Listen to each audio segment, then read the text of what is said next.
Okay, good morning. Thank you for being here. It's an honor to present today on the topic Football Prince of the Beautiful Game, Football in China and East Asia. So before we begin, I should mention that I'll be referring to the sport as football, not soccer. Interestingly, this difference in terminology, which is about this English-American colonial histories, is actually an idea that lies directly into my discussion. And football, as the most popular sport around the world, has its significance in broader historical narratives. Here's a book I really enjoyed, The Ball is Round. It's a chronicle on football sociology, economics, and politics. Its author David Goblet directly asserts in the introduction that no history of the modern world is complete without an account of football. In the context of globalization and sport, Asia's influence has been rising, but there remain substantial gaps in Asian studies regarding sports history, comparing with Europe or Latin America. I hope today's discussion can provide us all a better understanding on Asia's sports history through my topic of Chinese football history, along with its interactions or comparisons with other East Asia regions, mainly with Hong Kong and Japan. So our story begins within the British colonial context of the 19th century. The First Opium War, basically the conflicts on the opium trade between China and Britain, ended with China's defeat and the Treaty of Nanking in 1842. Among its many consequences, the treaty opened Shanghai and other three cities, Xiamen, Fuzhou, Ningbo, as trading ports. This forced China to absorb substantial Western cultural and social influences, including the introduction of football. In 1863, British expatriates in Shanghai constructed the Xiqiao Sports Ground, which is a comprehensive facility featuring football fields. Here it is layout, where you can see a football field positioned right next to the racecourse, the horse racing club. It was another popular, probably the most popular British pastime for the expats in Shanghai. On this football pitch, informal teams formed by tobacco companies, customs, navy, etc., and friendly matches between them emerged. This early sighting of football in Shanghai also mirrored similar scenes across global ports or sports grounds like Rio, Buenos Aires, or Rotterdam, where working-class Britons engaged in those kickabouts. Later in 1867, Shanghai Football Club, well, its name may cause some confusion, but it was actually the first governing body or an association, not a club, for expats football in Shanghai. These activities remained completely casual and informal for decades, until 1902, the Prentice Scuttle Cup, named after a prominent shipbuilder, introduced the very first structured and formal competition for the expats. The same year saw the formation of the Shanghai Football Association, which was a renewed version of Shanghai Football Club. It was also by then known as the Western Football Association, or the Xilianhui among Chinese people. So up to this point, by the first few years of the 20th century, you can see that football in Shanghai had pretty good venues and organized governance, and finally resembles the modern association football. However, these developments are all remain confined to the Western community within the concessions. Those areas in Shanghai belong to foreign countries. Where and when did the transportation from Western to Chinese happen? Well, the answer is in the schools. In this context, missionary schools established by Protestant missionaries around the period of the Opium Wars, in those treaties, Chinese government have to compromise by allowing missionary activities, strengthening their influences and this sort of colonial expansion. So the Western missionaries have brought the Western sports, including football. St. John's College were among the first missionary school and was also the first school to promote football within Chinese society. On the other hand, from late 19th century to early 20th century, China's defeats in the wars, First and Second Opium Wars and the First Sino-Japanese War, highlighted the nation's need for reform and modernization, which in order to strengthen its national defense and international standing. Some officials and intellectuals, they recognized this, so they proposed movements sought to adopt Western technology and knowledge while preserving Chinese cultural values. And the emergence of modern schools in the early 20th century was one of the movement's important results, as the nation's strength depended on educational modernization, and physical education thereby is a critical component. Football, as a highly westernized sport, quickly gained traction and got promoted in those modern schools. The more specific backdrop here is related to the altered philosophies of physical education, which shaped the sport's role in schools. Militaristic nationalism, influenced by Germany and Japan, dominated the early 20th century Chinese school sports.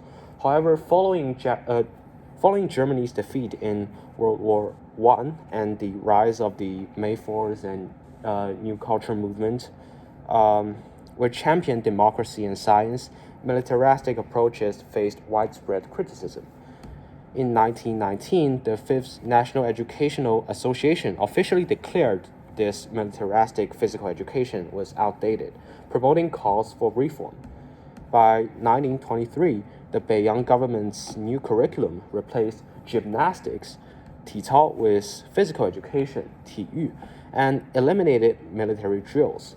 Figures like Charles Harold McCloy, alongside Chinese scholars returning from abroad, introduced a naturalistic philosophy that emphasized sports for individual development, holistic health, and alignment with human nature and interests. So this ideological shift opened doors for football expansion into a wider range of Chinese schools, transforming it into a popular and enduring sport across the nation. While football began in missionary and modern schools, its growth within Chinese society came later, largely due to the limited interaction with foreigners. However, as football flourished in schools that adopted Western educational models and naturalistic physical education philosophies, it gradually gained popularity beyond campuses. One key factor was the influence of the alumni. Many graduates from the modern schools and missionary schools carried their passion for football into the society. There are figures which are actually instrumental for the early development, like 沈思良, Yu Henzhi, Zhou Jiaqi, and Dai Lingjing. And the media also played a pivotal role. The 字林西报, or the North China Daily News, which is the longest running English paper published by the British, has expanded its sports coverage in this period, offering detailed reports on football events, including comprehensive coverage of the Scotto Cup from its inception in 1902. A major milestone came in 1915. Is the construction of Ximen Public Stadium, the first public sports facility built by Chinese locals. It provided a space for Chinese football enthusiasts to practice and compete. This is also the birthplace of the social amateur football teams in Shanghai. The first three social amateur football teams, Gonghe, Lequn, and Boai, soon formed on the pitch of Ximen Public Stadium. The rise of social teams and clubs marked a significant shift, expanding football reach in Shanghai and laying the groundwork for a more inclusive, community-based football culture. Sanyu Athletic Club was founded in 1923 by the real estate magnate Chen Yizhe, and driven by his passion for football and a strong sense of national pride. Sanyu paved the way for future Chinese football clubs and the national pride which always lies in this sport. While the Lehua Football Club, established in 1926, is a dominant force in Shanghai football, the club's success was achieved with a roster of players from regions in Guangdong and Hong Kong. The 1927 and 1928 season was legendary when it secured multiple titles. Note that the major reason why Lehua's success is unprecedented. It's not because the number of titles, but it is the first time a Chinese team won a Western title on the land of Shanghai. It symbolized the rising prominence of Chinese football, challenging Western dominance and igniting national pride. Remember that players from Hong Kong and Guangdong played pivotal roles in Le Hua's legendary squad, marking the first time players from these regions joined a Shanghai team. This connection was rooted in broader exchanges between Hong Kong and Shanghai, the two major trade and cultural hubs. Both cities, shaped by colonial and commercial developments in the mid 19th century, fostered ties through economic cooperation, migration, and cultural integration. Hong Kong founded its first football club, Nanhua, in 1886 and launched Hong Kong Football League in 1908. The exchanges between the two regions was best illustrated with the annual Shanghai-Hong Kong Interport matches beginning in 1908, where the two cities will choose the best club or their best 11 selected from the local clubs, playing a derby while alternating the home and away. The exchanges and competition between these two football centers significantly enriched China's football talent pool, contributing to China's football's success on the international stages. The international exchanges in Chinese football can be divided into two categories. First, clubs participated in friendly matches, fostering cultural exchange and leisure. Second, the national teams will travel for training camps and international tournaments, representing China on a global stage. Those exchanges are well illustrated in Li Weitang's football, where he highlights two milestones. Well, first, Le Hua's 1923 tour to Australia, and the national team's 1936 Berlin Olympics journey. In Australia, Li scored 3 goals against New South Wales United in Sydney and was deeply moved by the locals' warm reception.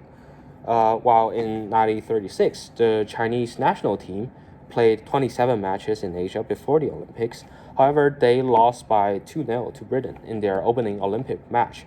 After the elimination, the team decided to travel around the Europe and play 8 friendlies with 1 win, 1 draw, and 6 losses. Till now, we still may not have a clear image of what level Chinese football is at during that period. But China's success in the 1920s and 1930s was actually unparalleled in Asia. Here we can draw a comparison with Japan. During the 10 editions of the Far Eastern Games, which is the largest Asian multi-sport event and held between 1913 and 1934, China absolutely dominated the football tournaments, winning 9 championships and finishing as runners-up once. In contrast, Japan managed only 2 runners-up finishes and 5 third-place finishes. However, today the balance have shifted dramatically. You can see the difference in the ranking of the 2 men's national teams. Also, in the recent Asian qualifiers, China suffered a shocking 7-0 loss to Japan. This reversal leads us to think, what happened after the early 20th century, which is the prime of Chinese football? From 1949 to 1970s, Chinese football under CCP and PRC has faced significant challenges and transformations. During the Sino-Japanese War and Chinese Civil War, football activities dwindled. After 1949, the PRC integrated football into a state-driven agenda to promote fitness and nationalism, establishing Chinese Football Association (CFA) and centralized management under the supervision of National Commission of Sports, with regional, military, and industry-based teams. Football grew steadily in the 1950s for a short time, aided by international matches with socialist countries, but stagnated during the Great Leap Forward, the Cultural Revolution, which devastated the sport, with leagues suspended, teams disbanded, and players persecuted. Football only began recovering in the early 1970s, with leagues resuming and training programs restarting. And after the Cultural Revolution, Chinese football began a gradual recovery. However, the national team struggled to compete consistently. From 1970 to 1992, China participated in 7 major continental tournaments, but qualified for only 1. Football remained heavily influenced by the state under the 举国体制 system. where players and coaches act like officials working at state-owned organizations, with the only goal to strive for medals and national pride.